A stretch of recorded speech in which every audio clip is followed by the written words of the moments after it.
conversei ontem com o juiz Edmilson Barbosa Ávila, ele que é o juiz eleitoral, e em entrevista à Rádio Cultura FM, ele conta como que foi o período eleitoral, né? Se foi um período de muitas denúncias, e também ele dá algumas orientações aos eleitores, né, para o dia 6 de outubro, e inclusive fala da questão da venda de votos, né?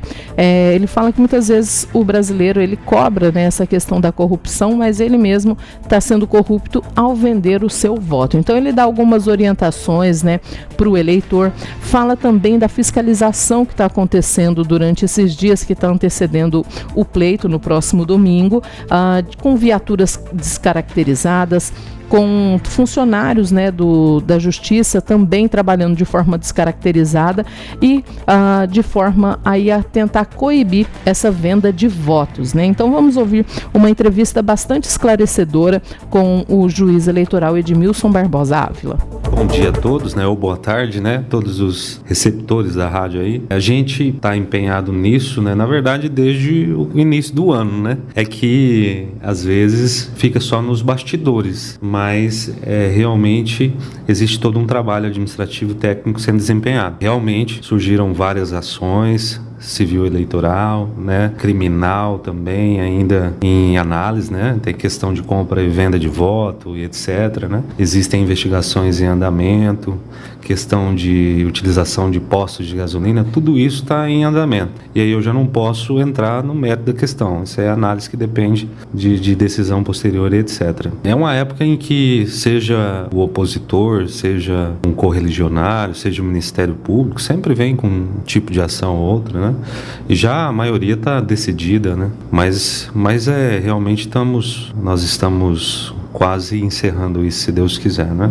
Nessa fase final, como que a Justiça Eleitoral está se preparando, né? Em que fase que nós estamos? Nos preparativos para o grande dia, né, da eleição em si. Nós, mais uma vez eu digo, são questões administrativas que foram deliberadas, né? Por exemplo, transporte de eleitor, acabei de sair de uma reunião que demorou um pouco com delegados, né, Polícia Militar, Comando e alguns do escalão. Polícia Federal já foi requisitada, Polícia Rodoviária também participou da reunião. A Polícia Federal não tem unidade aqui, mas já está requisitada e comparecerá também. Então, assim, são os preparativos mesmo para o dia da eleição, né? É questão de distribuição de santinha, até que momento que pode, boca de urna, né? E etc. Várias questões. Doutor, você falou dessa questão da compra de votos, né, dessas denúncias. É importante a gente até mesmo orientar o eleitor com relação a isso. Com certeza, né? Às vezes o cidadão, ele quer um país melhor, livre de corrupção, mas muitas vezes o próprio cidadão é o mais corrupto, que começa vendendo voto. E aí o candidato que se presta a isso é corrupto também. E é claro, a gente não generaliza, porque realmente existem aqueles candidatos que são pessoas honestas, né, probas, mas sempre tem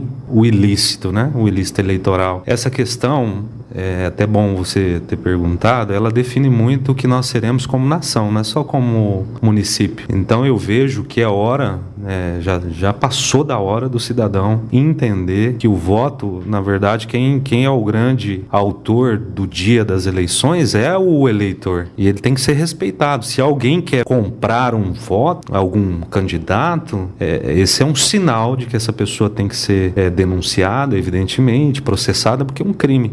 Mas é um grande sinal que essa pessoa ela não deve figurar no quadro do Poder Executivo ou do Poder Legislativo, né? Porque se ela faz isso ao comprar um voto, que não fará durante o exercício da função. Do mesmo modo, o cidadão, né? Depois não pode reclamar. Por exemplo, a falta de um medicamento. Uma criança, olha aí, tá uma criança que eu já peguei casos morrendo no SUS por mau atendimento, às vezes por falta de recurso. Nem é mau atendimento, às vezes é falta de recurso. Então, assim, uma estrada, uma rua que está com buracos, de repente, sem uma iluminação pública. Então, assim, se nós queremos efetivamente um município em ordem, o primeiro passo é não vender o seu voto. Não é só o candidato também, o cidadão, né, que é algo diferente, mas não se comporta de maneira diferente. Paranaíba, eu creio, né, até espiritualmente, que Deus está mudando os rumos dessa comarca, e assim, quem não mudar, e assim, eu creio que muitas pessoas estão mudando o jeito de ser, estão mudando para melhor, né? Uma cultura que está sendo virada, e quem não mudar vai ser sendo exposto e violando o 11º mandamento, que é não sejais surpreendidos em flagrante, vai ser responsabilizado. Pode ser até o Papa, pode ser um cidadão de poder, pode ser um cidadão com recurso, pode ser um cidadão que não tenha recurso, vai ser responsabilizado. E quando a gente fala do dia 6 de outubro, como que vai ser o trabalho da Justiça Eleitoral? Caso alguém tenha alguma denúncia, como que vocês vão estar atuando? Veja, nessa semana já tem pessoas com rondas em postos de gasolina, já tem a Polícia Militar recebeu instrução de Campo Grande do próprio comando, e nisso a gente elogia sempre para estar nas ruas, né? Já está nas ruas, tem carros descaracterizados nas ruas, eu tenho uma equipe de mais de 10 pessoas que não são conhecidas na rua também. Não é que a gente quer desrespeitar algum candidato ou outro, né? Não é isso, não são todos. Às vezes a maioria acaba pagando pela minoria que é corrupta, né? Então, assim, como que está esse trabalho prévio aí? É assim, a polícia está nas ruas, o juiz, por força de lei, também tem esse poder de polícia, né? Só pesquisar um pouco os manuais, é diferente um pouquinho da seara criminal onde eu atuo, né? E não só a Polícia Militar, a Polícia Civil também, né? Com certeza, porque quanto mais, maior o trabalho, né? Mas graças a Deus, eu acabei de sair de uma reunião muito frutífera, estão todos muito bem empenhados, sabe? Pessoas, bom ver, viu? Policiais honestos, policiais preparadíssimos, delegados preparadíssimos, a própria doutora Juliana, promotora, uma pessoa boníssima, não só no trato do dia a dia, mas tecnicamente, né, também. Então é bom ver a democracia funcionando, as instituições funcionando, né? Poder legislativo, poder executivo, judiciário, todas as instituições, né, como um todo. Veja, quanto às urnas, já está para ser entregue. Eu não vou saber exatamente o momento, que tem uma questão de segurança também, né? Isso aí é com a Luciene, que é a secretária nossa do eleitoral em Paranaíba. E a outra pergunta é sobre a apuração. A apuração é feita de imediato, né? Graças a Deus nós trabalhamos com urnas. É um sistema criticado por alguns, elogiado por outros, né?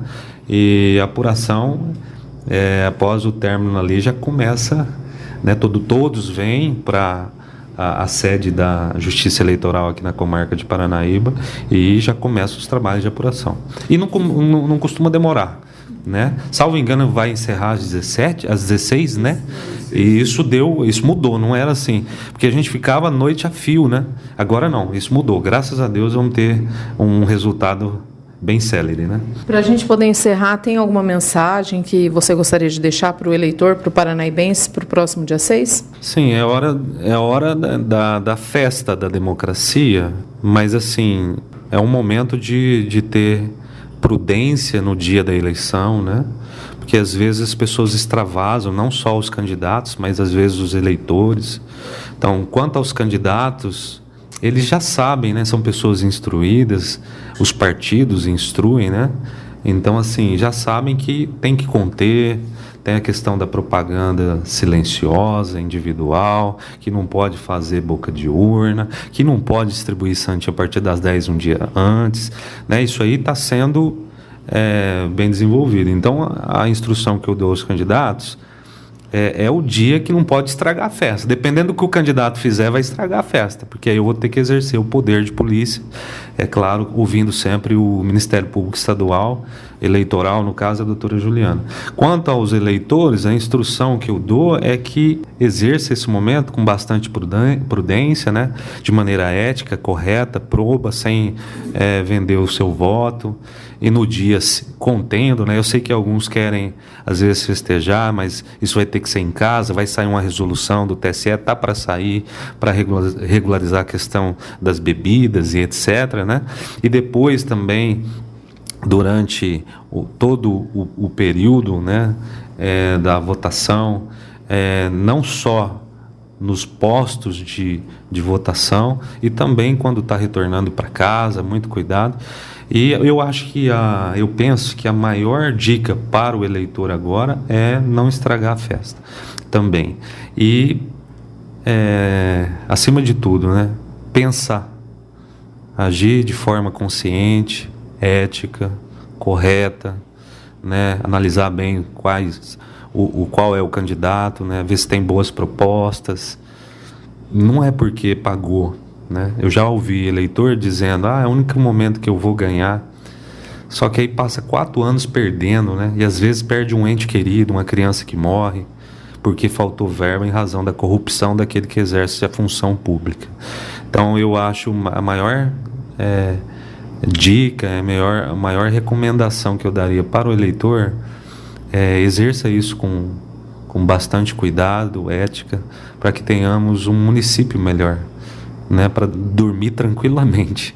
São algumas vedações, né? Haverá o transporte público, vamos dizer assim, autorizado pela Justiça Eleitoral. E nesse caso é importante sempre dizer que o motorista ali ele tem que denunciar qualquer irregularidade da Justiça Eleitoral, seja manifestação de candidato ou correligionário, porque ali o motorista é autoridade. Aliás, se ele não denunciar para a equipe eleitoral e para a Polícia Civil Militar, ele responde. Então assim, tem que ele, como presidente ali daquele transporte, ele tem o dever de presidir aquele lugar, ou seja, não permitir que candidato exerça algum tipo de propaganda irregular e etc. É ele que tem que fazer esse controle. No mais, o transporte por candidato ou custeado por candidato, se pego também, é crime e gera consequências não só criminais, né? Administrativas e também consequências para o próprio mandato em si. Ou se não tiver sido eleito, haverá outras consequências também. Então é muito importante essa pergunta, né? Porque todos os canais aqui envolvidos têm uma grande dimensão e vão informar, né? Vai ter uma reunião com eles, com esses motoristas do transporte legal e autorizado, e tudo isso será abordado, né? Então, assim, quem violar algum dever nesse aspecto será também responsabilizado. Doutor, só para fechar esse assunto, aqui na zona urbana, né, em Paranaíba, somente os eleitores do José Garcia serão transportados, né, dessa maneira legal, e na zona rural já tem os trajetos, né, as pessoas que quiserem aí saber, né, o pessoal da zona rural pode procurar também o cartório eleitoral. Isso, essa é uma pergunta que tem que depois ser dirigida também para a Luciene, secretária, né, mas tem o rural, e aqui na cidade eu não saberia te dizer, mas evidentemente eu acho que está previsto, e com todas essas observações que eu acabei de fazer, tá? Esse é um sistema viabilizado pela Justiça Eleitoral especializada, que acabei de me informar. Ele pode ser baixado por cada eleitor na App Store ou na Play Store, aí vai variar, né? E ali é só clicar e fazer a denúncia. É evidente que denúncias vazias de elemento probatório, elas não serão encaminhadas, né? Mas é uma grande oportunidade, porque facilita muito, né, o contato ali do eleitor, né, que não vai ter que se deslocar a princípio, toda aquela dificuldade, né? Ele pode entrar ali e fazer e trazer o elemento de probatório que ampara a denúncia, e sim, isso passará por um filtro depois pelo Ministério Público Eleitoral. Fora isso, eu acho importante deixar claro que quem presenciar um candidato comprando voto ou um eleitor vendendo seu voto, muitas vezes as pessoas ficam resignadas e trazem isso para a Justiça Eleitoral, para o Ministério Público Eleitoral, para a polícia em si, mas sem qualquer tipo de comprovação. Hoje nós estamos num mundo virtual. É o momento de gravar, saber a fonte, onde que está acontecendo, e já informar de imediato. Haverá policiamento em todos os lugares e uma equipe descaracterizada também por carros por viaturas, e isso pode acionar e até pode gerar prisão em flagrante. Tem gente falando, não pode prender em flagrante, não pode prender. Não é assim. Só que não, claro que pode prender. Se houver flagrante em algum delito, pode prender e as providências serão tomadas. Isso contra candidato e contra também aquele que é o cidadão comum, que se ele incide alguma conduta criminosa. Então, importante, não só gerar a denúncia, só gerar essa notícia criminal, tem que tentar obter provas a respeito disso, né? E aí é importante a fiscalização feita por um candidato contra o outro. candidato vereador, candidato prefeito, e aí porque eles são pessoas esclarecidas, eles estão num meio muito informado, eles vêm de um ambiente informado. Tem uma nota, surpreendeu alguém em flagrante? Aciona a polícia imediatamente, vai prender em flagrante. Ah, não consegui pegar, mas eu tenho algum elemento probatório. Vai no Pardal, faz isso, ou se não quiser, traz pessoalmente ali para a Polícia Civil, ou para a Polícia Militar encaminha para a Polícia Civil, ou para a doutora Juliana, que é a promotora eleitoral neste pleito, né? E agora vai sair uma resolução, né, que muda toda hora, a gente não... Né, isso é uma crítica, eu amo o direito eleitoral, mas muda ao sabor de alguns poderosos, né, lá no nosso grande e glorioso Legislativo Federal. Mas, evidentemente, nós estamos aguardando essa resolução do TSE para saber exatamente quais as condutas vedadas.